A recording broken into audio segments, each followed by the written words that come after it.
I believe God is always either sending people to be ministered to or sending us out to minister.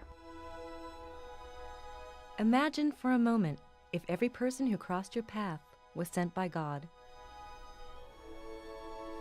Because if I believe that God has sent a person through that door, then I can't help to feel special about this person and to want to welcome them. How you welcome someone to your church could change their life forever.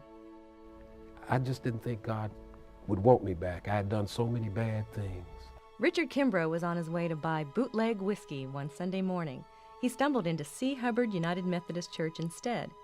Michelle Morton took notice. I remember Richard did something that was just not normal. He was about to light, up a cigarette in the sanctuary.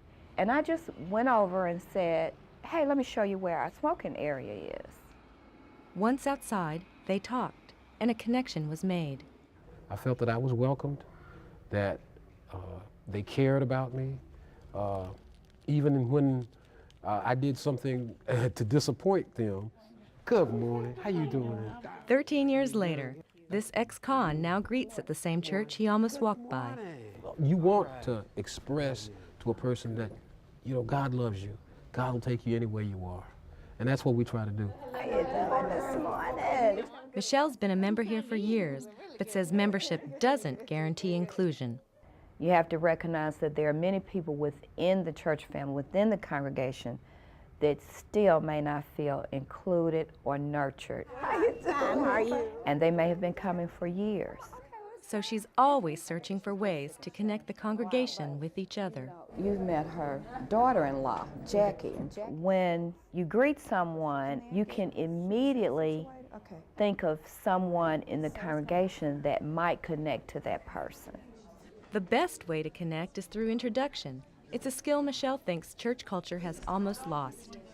For an example, you could say, "Michelle, this is Leonard. Leonard, this is Michelle.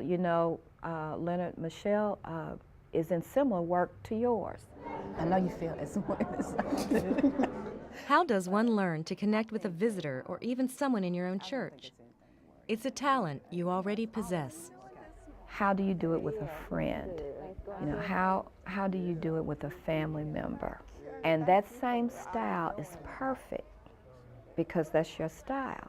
And you want to come and meet some of the other children? Congregations welcome adults, but the young folks are often ignored. I want you to meet this little girl right here. Michelle makes sure young people learn they can connect too. And what it does for both children is that they see it's appropriate to do so. It's appropriate to go up and meet someone and to try to make friends with a newcomer. Michelle makes welcoming look easy. It's not.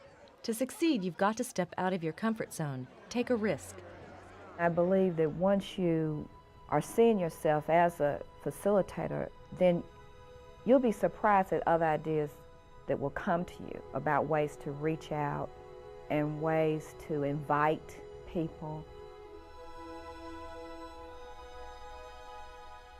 The rewards can be great. There's joy just watching how God moves among us and how He's calling all of us all the time to either go out and minister or sending people to us to be ministered to. And that's where it'll begin. That's where the whole thing will start.